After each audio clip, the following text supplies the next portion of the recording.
In the hushed silence of the early morning, behind the white marble kitchen that hid more secrets than dirty dishes, two worlds collided. She, her hands still damp from the soap, her heart pounding as if the floor were about to give way. He, his jacket wrinkled from his haste, his breath ragged by a forbidden desire that had been growing for months. And there, amid the smoke from the switched-off stove and the dim light from the open refrigerator, their lips met. But what they didn't know was that the cell phone camera, held in the small silent hands of their 12-year-old son, was already recording everything. And when the kiss ended, and guilt began to well in his eyes, the boy simply turned and went upstairs, his phone trembling in his hand. That video wasn't just a kiss, it was the beginning of the end. He said nothing that night. Not when his father entered the room to say goodnight, not when the maid passed him in the hallway, trying to hide her face. But something in his gaze had changed. The next morning, the mansion's routine seemed intact. Coffee served, towels folded, fake smiles. But the boy knew the recording was a bombshell, and that sooner or later someone would step on it. Fate played its part 2 days later, during a family lunch. The millionaire's wife asked to see a funny video on her son's phone. He silently swiped to the gallery, and as if a greater force had guided his finger, he accidentally, or unintentionally, clicked on the video of the kiss behind. The kitchen. When the screen turned, the table fell silent, and what happened next, no one in that house would forget. If this has kept you hooked this far, just imagine what's in store for the next secret. Like and subscribe, because karma doesn't tell you when it's coming. It was a large, silent house, surrounded by high walls and well-tended gardens, where even the wind seemed to ask permission to pass. Everything there was controlled. The schedules, the smiles, the footsteps, the mansions. Order reflected the owner's temperament, a millionaire known for his coldness in business and his obsessive perfectionism within the home. The windows reflected the sky, but they didn't reveal the soul of the person who lived there. And within those impeccable walls, a woman walked almost invisibly, as if she were part of the furniture. The maid. Her days were filled with repetitive tasks, folded cloths, stacked dishes, and the constant feeling of occupying a space that didn't belong to her. Yet, her eyes held a quiet strength. She carried someone else's life on her shoulders, and in her chest a secret that even she didn't yet know existed. The millionaire's son was only 12, but he saw more than adults imagined. Quiet, curious, and possessed of a precocious intelligence, he spent much of his time staring into the corners of the house, as if searching for pieces of an invisible puzzle. He noticed his father's gestures, his mother's silences, the maid's almost choreographed movements. There was something about that woman that intrigued him, not because of her simple clothes or worn shoes, but because of the way she avoided meeting his father's eyes, as if every time they met, something within her needed to hide. The house, in a way, already told a story, but no one listened, because stories like this aren't spoken aloud. They whisper in the hallways, hidden among silverware and half-open doors. They are stories born of what remains unsaid, of what is repressed, of what only reveals itself when time decides to show its true face. And in that mansion, where everything was clean, expensive, and untouchable, the most impure of feelings was about to manifest. Not with screams, nor with scandals, but with furtive touches, forbidden glances, and a kiss that should never have existed. It was the beginning of something that would never return, something that was born with guilt and grew like a thread of electricity, increasingly difficult to hide. It all started with an oversight, or maybe it wasn't an oversight. Maybe it was fate disguised as routine. That morning she had dropped a dish on the floor. The sharp thud shattered the silence of the kitchen and attracted the boss, who appeared suddenly in the doorway, without announcing his presence, without saying a word. He simply stared. She, on her knees, picking up the shards of glass with trembling hands, didn't know what to make of his gaze. It was a look that clashed with the rigidity with which he usually treated his employees. There was something vulnerable, curious, perhaps even dangerous. From that day on, their schedules began to overlap more frequently. She'd pass through the hallway carrying laundry and bump into him, who, for some reason, had decided to wander aimlessly through the house. They bumped into each other more often than logic would allow, and every time she apologized, she'd hurriedly lower her head, but she felt the weight of his gaze, following her like a constant whisper, on her back. In the library, where she was cleaning the shelves of old books, his fingers began to appear frequently, leafing through copies that had never been touched before. He would strike up a conversation. He would comment on authors she hadn't heard of. But she listened, and she responded with a simplicity that contrasted with his world. It was in this contrast that something was born, something that shouldn't have had room to grow. One rainy afternoon, the boy's mother rushed out to an appointment, and the house fell eerily silent. She was in the kitchen making tea for the staff when he entered, wet, with his jacket in his hands and his shirt clinging to his body. He said he needed something warm. She poured the cup with trembling hands. He thanked her, and before leaving he lightly touched her arm, a touch almost insignificant, if it weren't for how long it lasted. Long enough to make her forget where she was, long enough to ignite something that not even guilt could extinguish. Chance encounters became inevitable. There were no direct words, no promises, only silence and intense gazes. The boy, who had already begun to notice his father's absence at certain times and the maid's constant presence in the same rooms, began to suspect. He saw the change. He sensed something strange lingering in the air, like a forbidden perfume. And while the two adults believed they were controlling the fire, the boy, the one everyone thought was distracted, was the one who saw everything ignite. It was on an ordinary night that the first limit gave way. The maid was ready to leave. She had already put away the utensils, turned off the kitchen lights, and hung up her apron. She was walking toward the back gate when he appeared, out of nowhere at the foot of the stairs. He said he could take her home. She refused, as always, but that day he insisted with a strange calm, almost as if apologizing for something he hadn't even done yet. She hesitated. She looked down at her shoes, then up at the cloudy sky. Finally, she accepted. The car was silent, dark inside, lit only by the streetlights passing like shadows outside the window. There was no music on the radio, just his breathing and the sound of her fingers tightening the strap of her bag in her lap. The city seemed asleep, but something between them was waking, slowly, painfully, like a fever that creeps up and leaves everything jumbled. It was he who broke the silence. He said he admired the way she cared for the house, that he saw in her a rare care, a kind of presence missing from everything around her. She didn't know how to respond. She had never heard her own existence praised with such honesty. Her palms grew sweaty, and then he said something that echoed in her head. "Have you ever stopped to realize you're the only person here who actually looks me in the eye when I speak?" She smiled involuntarily, but hid it by looking out the window. The city passed by outside, but inside, time had stopped. When the car parked in front of the small street where she lived, he turned off the engine and remained silent. For a moment, neither of them moved. The light rain on the windshield made a hypnotic sound. Then he reached out and took her hand. There was no violence, no rush, just a restrained, tense gesture loaded with meaning. She didn't pull away, but neither did she respond. She stood there between fear and desire, between reality and fantasy, feeling as if some invisible line was about to be crossed. She opened the door slowly and left without looking back, but he stayed, watching her enter through the small gate and disappear into the dim streetlights. That night, she slept late, her eyes fixed on the ceiling and her heart beating in a rhythm she'd long forgotten. She, too, took a long time to fall asleep.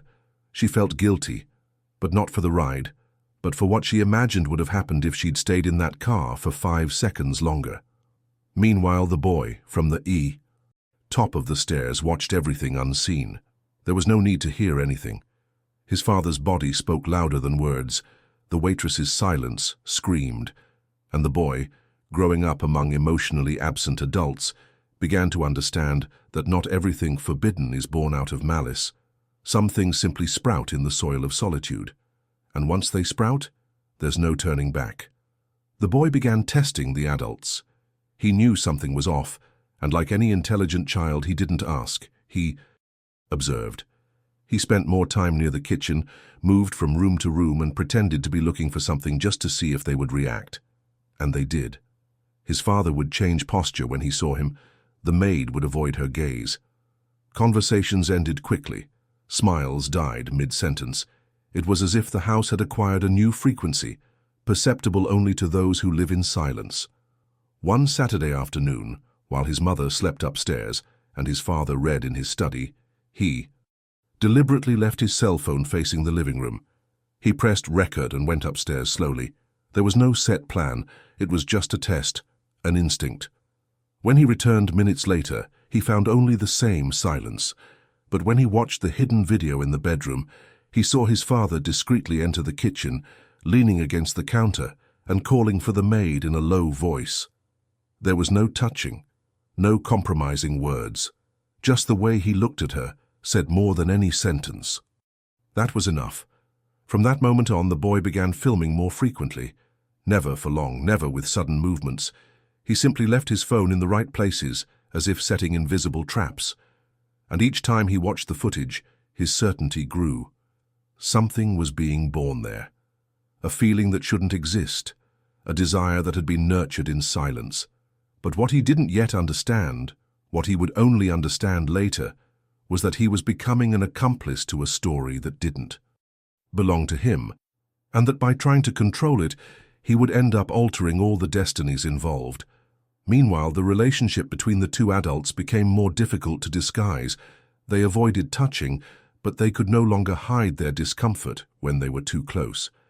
A dish left in the sink yielded more seconds of silence than necessary. A towel, forgotten on the sofa, became the subject of long glances. She tried to maintain distance, but felt her own body betraying her reason. Feigned indifference, but seemed more present in the house than ever. Even his wife noticed. She commented casually that her husband seemed lighter, as if he'd rediscovered something that time had erased. He simply smiled and changed the subject. In that house where nothing ever happened, everything was now about to fall apart. And at the center of it all, the boy, who didn't fully understand the feelings he saw, but knew they were wrong, began to feel part of the truth. The video he hadn't yet recorded would be the one that would change everything. But he already knew. It was only a matter of time, and in due time, he would be ready. Night fell like a heavy pall over the house.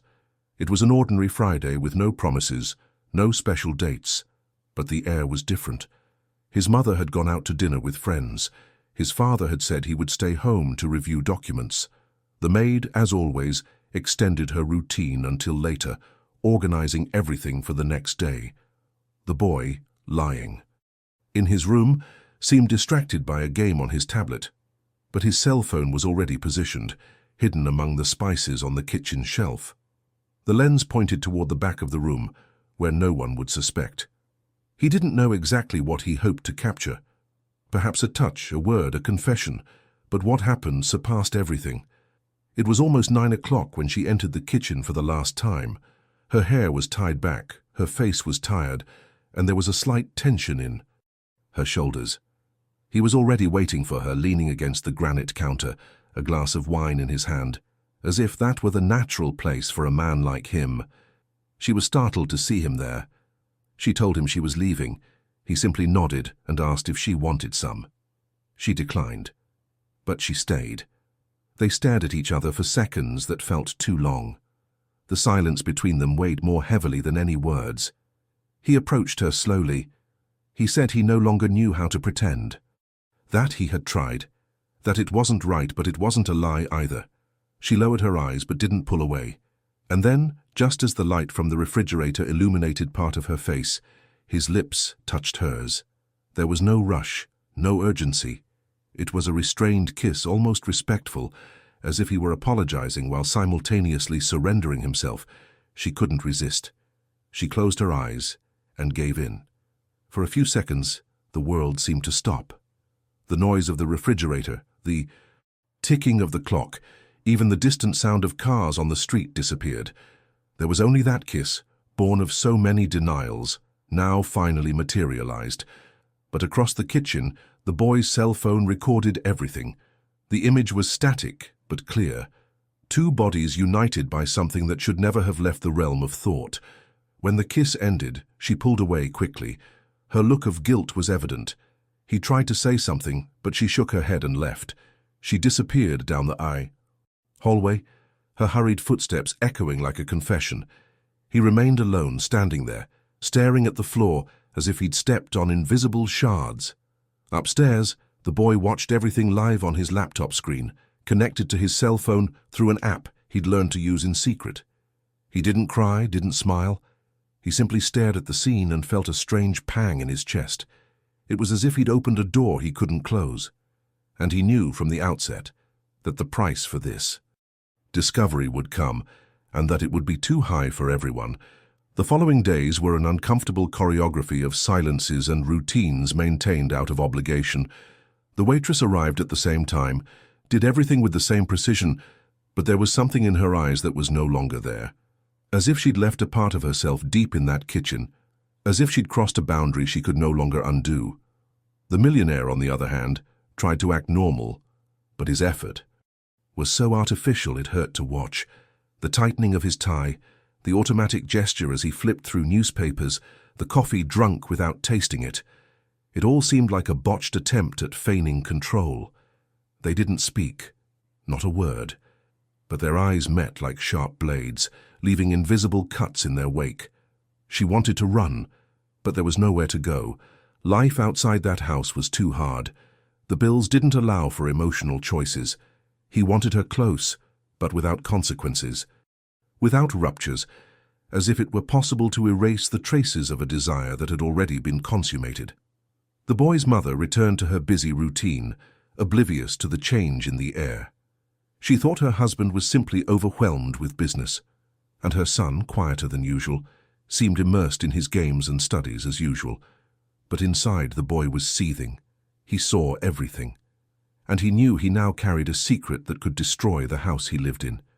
He kept the video on his phone, like a dark trophy. He watched it silently once a day as if testing his own courage. He didn't fully understand what was going on between the two adults, but he felt it, and that was enough. It was betrayal. It was shame. And for some reason he couldn't name, it was also power. He carried proof of something unthinkable, and somewhere inside him, the idea of showing it to his mother began to grow like a poisonous weed. But not yet. It wasn't the time yet. One of the following nights, while they were eating dinner, the silence at the table was broken by a simple question from his mother. "You seem thoughtful, son. Did something happen at school?" He stared at her for a few seconds too long, and then simply replied, "No, I'm just tired." His father glanced up briefly, as if searching for something between the lines, but then returned to his meal. The maid, on the other side of the open-plan kitchen, pretended not to hear, but her hands trembled slightly as she gripped the dishcloth. That house, the exterior remained intact, but inside everything was beginning to crumble, and the one holding the key to its destruction was the most innocent of the three. The kiss had been only the first crack. Now the weight of the silence began to make the walls tremble. The trigger was a sunny Sunday, one of those days when everything seems too calm to be real. The lunch table was set perfectly, as always. His mother had prepared everything with the help of the maid, and the smell of roast meat and rosemary filled the house like a fond memory hidden in plain sight. The millionaire, in a light shirt and a placid expression, seemed satisfied with the day, as if for a few moments he could pretend his life was in order. The boy, quiet, ate slowly, but his eyes never stopped on his plate. During dessert, the mother mentioned that she wanted to show a funny video she'd seen the night before, but forgot to save. She turned to her son and asked, "Show me that silly video you saw on your phone yesterday, son. The one that made you laugh." The boy hesitated. He stopped his spoon mid-spoon. The father looked up, as if sensing an invisible danger. The maid, behind them, pretended to organize the cutlery, but she froze. The boy held the phone for a few seconds. The screen lit up his face. He swiped through folders, images, audio, videos. He tapped the gallery. A thumbnail appeared, dark, with figures he immediately recognized. His hand paused over it. His mother reached out and took the device, unaware of the stiffness in her son's gesture. When he clicked, the entire house froze. The video began, the dimly lit kitchen. The father leaned against the counter. The maid stood still. And then the kiss. Long, silent, unmistakable. The image was clear, even without sound. The world stopped there. Noises disappeared. The mother's fork fell onto her plate without her noticing. Her breathing became a tremor. Her eyes fixed on the screen as if it didn't fit with reality. The son, motionless, just watched. The millionaire paled but said nothing, and the maid lowered her face as if she already knew what was coming. When the video ended, no one spoke. The silence was absolute, dense, unbreathable. The mother stood slowly, pushed back her chair firmly and faced her husband. She didn't scream, she didn't cry. She simply said, "You had the world, and you threw it all away down a dark hallway." And then she looked at the maid, not with anger, but with something worse. Silent disappointment, and she turned away without saying anything. She went upstairs like someone closing a door, unsure whether to return.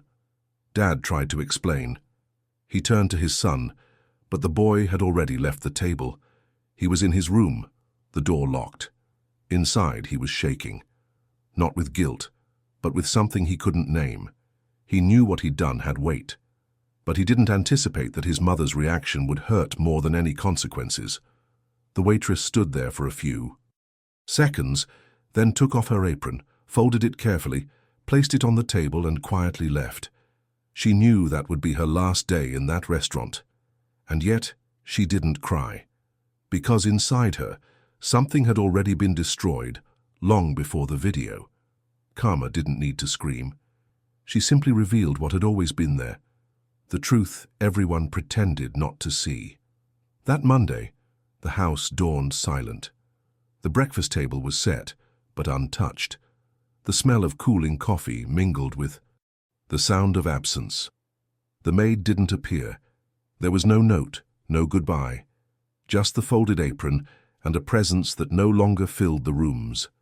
The millionaire, sitting at the head of the table, stared into space.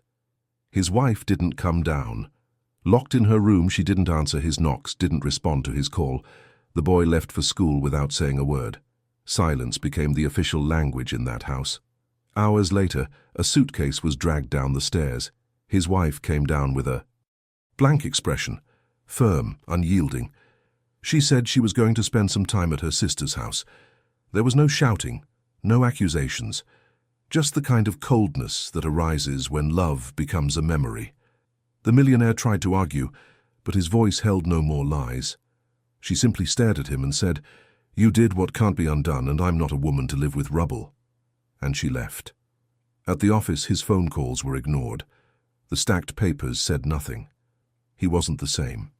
Something inside him had broken, and the sound of that rupture echoed off every wall he'd once controlled. He walked the halls as if he were a guest in his own home. He tried to find the maid, call, look for information, but she was gone. No sign, no clue. It was as if fate had decided to erase her from the narrative he'd tried to dominate, and now he was paying for it. The boy, in turn, could no longer bear to look his father in the eye. I avoided being in the same room. I locked the bedroom door. I would rather stay out of the house as much as possible. The feeling of having been the pivot of destruction gnawed at him inside. Not because he regretted it, but because he had discovered the hard way the weight of exposing truths. One night, she heard her father crying in the next room. He cried softly, like someone who had always thought emotion was weakness.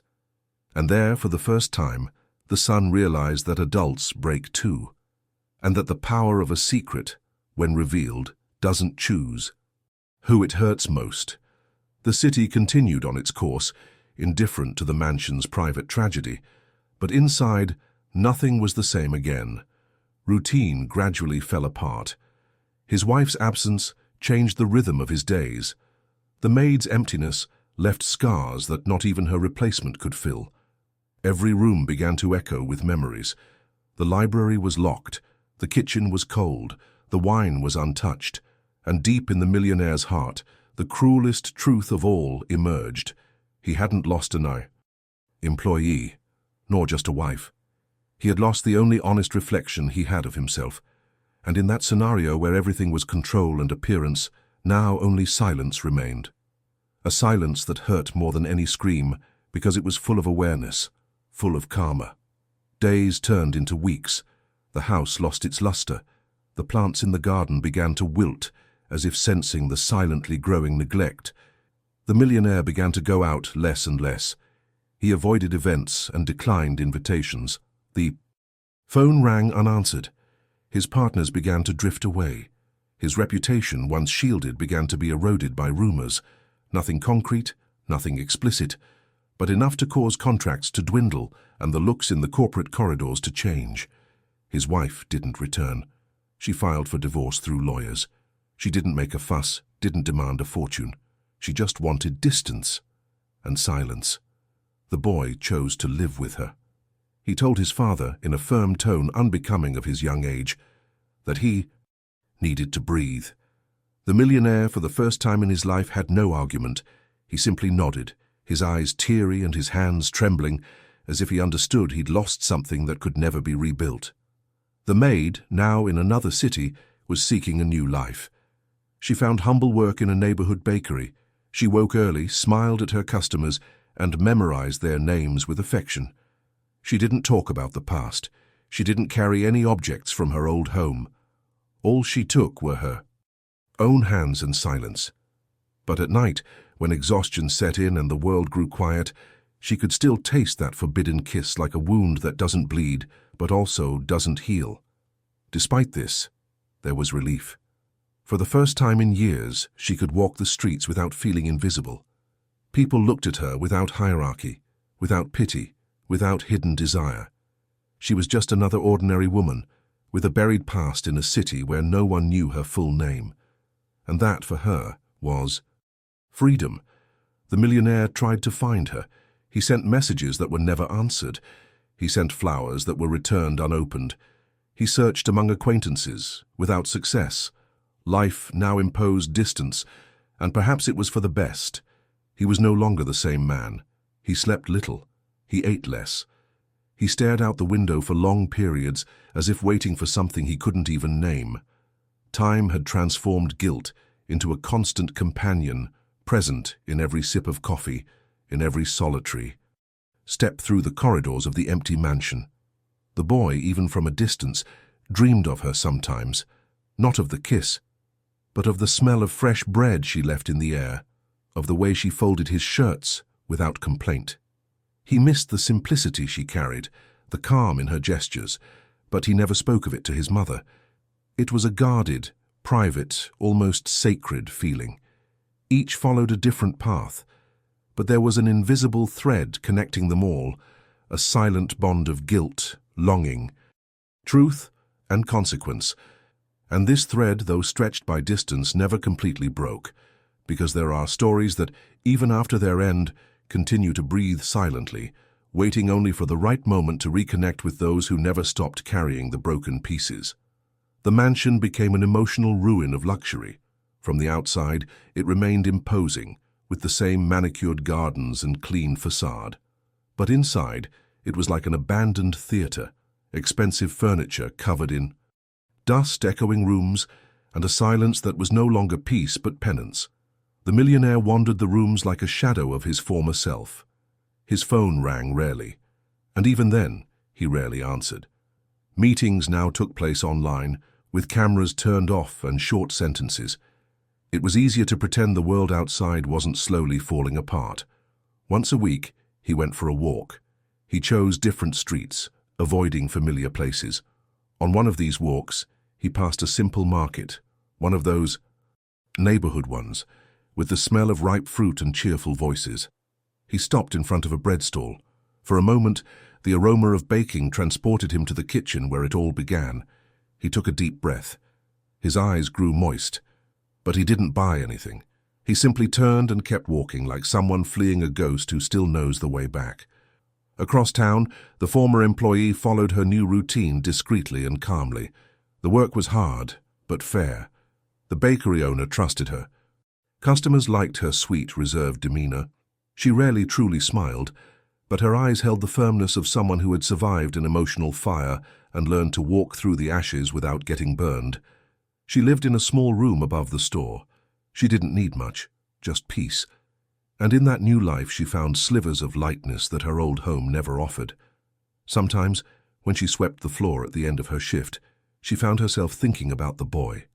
Not the video, not the kiss, but the loneliness he carried in his eyes. There was something about him that always moved her, a quiet maturity, as if he understood the weight of the world before his time. She wondered if he was okay, if he still lived with his parents, if he'd managed to grow up without forever carrying the guilt that wasn't his. The boy now lived with his mother in a smaller apartment in another state. They changed cities, routines, and his background. He grew up silent. He became an introspective teenager, the kind who observes more than speaks. He was good with written words, terrible with spoken ones. At school, they said he was too mature for his age. He never commented on what he saw or what he recorded. But sometimes he wrote short texts in a notebook hidden in the back of a drawer. Texts about houses that seemed perfect on the outside but were crumbling on the inside. About truths that hurt more than lies. About women who disappear, leaving the smell of bread as a legacy. Each character in their new life carried something from that past. Not like an open wound, but like a tattoo made in the dark, invisible in ordinary light, but ever present when the soul was illuminated by memory. The story had already ended, but its consequences continued to breathe in the details, as if waiting for a chance to say that none of it was in vain. Because when fate decides to teach, it doesn't shout, it repeats, until someone understands. Time passed quickly and without grace. The Sui boy, now 18, was a different man. His facial features had lengthened, his voice had deepened, and his eyes held the same depth as before, only now with a more restrained weight. He was back in his hometown for an internship interview at a publishing house. His mother was still in another city, steadfast in her rebuilding.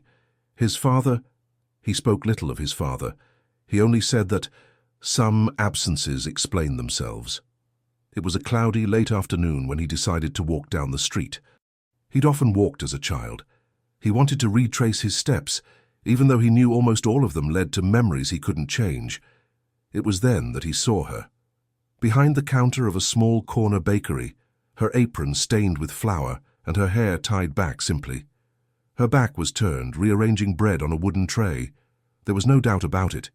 It was her. She stood still for a few seconds, as if time had stopped. She wasn't the same woman anymore. There were new lines on her face. Her hair was beginning to show her age, but her eyes, when she turned and they met, her eyes said it all. She recognized him instantly and froze. He entered slowly. He didn't say his name. He simply walked up to the counter and ordered a French roll. She served it with trembling hands, trying to maintain her composure. They didn't exchange words, but their looks spoke volumes. Before leaving, he pulled a pen from his pocket and wrote something on the napkin wrapped around the roll. He folded it carefully and placed it on the counter. She waited for him to leave. Then she unfolded the paper with slow fingers, as if reading a note from the past that she thought was buried. It read, "I didn't understand what I did, but today I understand what you carried. Forgive me." She sat on the stool behind the counter. She stood there for minutes, staring into space, her eyes moist but tearless. Forgiveness didn't come as a request. It came as release. And in that moment, she knew something inside her had finally stopped hurting. The boy, already on the sidewalk, continued on his way without looking back. The world around him seemed the same, but he knew something had changed. He was no longer the curious boy who spied on the lives of adults. He was a man who had understood the weight of silence and the price of truth, and now, upon seeing the woman they had once called guilty, he discovered that there are forgivenesses that require no answer, only the courage to deliver them. That night, she didn't sleep early. The note remained on her bedside table, delicately folded, as if made of something more fragile than paper. She read and reread its few words with the calm of someone deciphering something sacred. I didn't understand what I did, but today I understand what you carried, forgive me. They were simple words, but they contained a whole universe of pain, regret, and maturity. The sentence seemed to have been written with the voice of time, and within it there was a silent surrender, a pure gesture from someone who unwittingly had become a central player in the collapse of so many certainties. She lay staring at the ceiling of the small room above the bakery. For years she had carried the weight of that day as if she were responsible for all the destruction. The video, the scandal, the dismissal, the escape, all of it replayed in her dreams.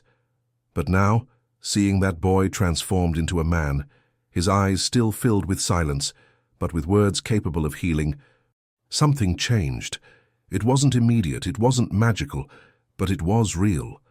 She realized she had condemned herself more than anyone else, that she had fled not only the city, but herself. For a long time she believed silence was the just price for letting herself get involved. But that sentence, written in the shaky handwriting of a boy who had witnessed more than he should have, brought something she hadn't expected to find: liberation. At the same time, he walked through the dark streets, feeling the weight of the note lift from his pocket. It was like leaving behind a bag he'd carried for years. For the first time, he slept well away from his mother's house. She didn't dream of the video, nor the lunch table, nor the look on her face when she discovered everything. She dreamed of the smell of fresh bread and a soft voice telling her everything was okay. There was no face in the dream, only a feeling, as if the child he once was had finally been welcomed. The next day, she arrived. At the bakery earlier, she wiped the counter more carefully, arranged the trays more lightly. The note remained folded in her apron pocket. She still didn't know if she would respond. Maybe it wasn't necessary. Maybe some responses don't need to be returned, they just need to be felt. Outside, the world continued its rhythm. No one knew about those two stories that had crossed paths years ago in a luxurious home, in a hidden kiss, with a cell phone recording in silence. But life, invisibly, had closed a circle. The boy had left his guilt behind, and the woman her pain. Both had carried burdens that weren't entirely theirs, and now, without needing to meet again, they were free. Because some reunions don't serve to revive. They only serve to show that, despite everything, it's still possible to move on, and that forgiveness, when it's real, doesn't need an audience. It only requires courage to deliver it, and silence to welcome it. 2 years had passed since that silent reunion at the UA bakery. Life moved on, as it always does with everything that once seemed unbearable. The young man entered college, choosing journalism, perhaps because deep down he felt he had a story stuck in his throat that he needed to learn to tell. He became discreet, dedicated, and continued to carry that attentive gaze as if reading the world before listening to it. She no longer lived with her mother, but visited her frequently. With her father, she maintained only formal, almost institutional contact, limited to dates and obligations. They never brought up the subject again, and that for him was more than enough. One random weekend, he returned to his hometown to cover a cultural event as part of an internship. As he walked through the downtown area, he was drawn to the familiar smell of fresh bread. He smiled to himself. This wasn't just any bakery. It was bakery. The same one where, 2 years earlier, he had left the note that, somehow, closed a cycle within him. He entered. The doorbell rang softly as if the place recognized him. She was still there, older, more serene. Her hair, now completely gray, was tied back in a loose bun. She no longer wore an apron. She was sitting by the window, reading a small, brown-covered book. When she saw him, she closed the book slowly. They stared at each other, and this time the silence wasn't uncomfortable. It was a neutral, sacred ground where no explanation was necessary. He ordered a coffee and sat at the table next to her. They spent a few minutes simply sharing the same space, speechless. Then she broke the silence with a simple question. "Do you still write?" He replied yes, but now without anger. She smiled with her eyes, and in that smile was confirmation that everything was over, without truly passing. That what happened would never be forgotten, but also no longer needed to hurt. Before he left, He left a small box on the table. He simply said, "I found this at home. I think it was yours." She opened it. Right there. Inside was an old handwritten card in his mother's handwriting. "To Maria with love. Thank you for taking such good care of my boy." It was a card his former employer had left for his 7th birthday. A forgotten gesture that now returned with the strength of a belated hug. She didn't say anything. She just clutched the card to her chest, closed her eyes for a moment, and took a deep breath. When she opened her eyes, he was already gone. Outside, the world continued its rhythm. The boy walked lightly, as if he had finished a story no one else knew existed. He stopped at the corner and looked back one last time. Through the window, he saw her standing, holding the card, looking at him without smiling, but with the expression of someone who understood, as if to say, "Now yes, it's paid." And so karma took its final turn, not with shouting, not with revenge, but with recognition. Because sometimes, the greatest thing life can do is simply show in due time that mistakes don't need to be repeated if there's courage to face them, and that the biggest ghosts aren't the ones that appear in hidden videos, but the ones that live inside the hearts of those who never had the chance to apologize.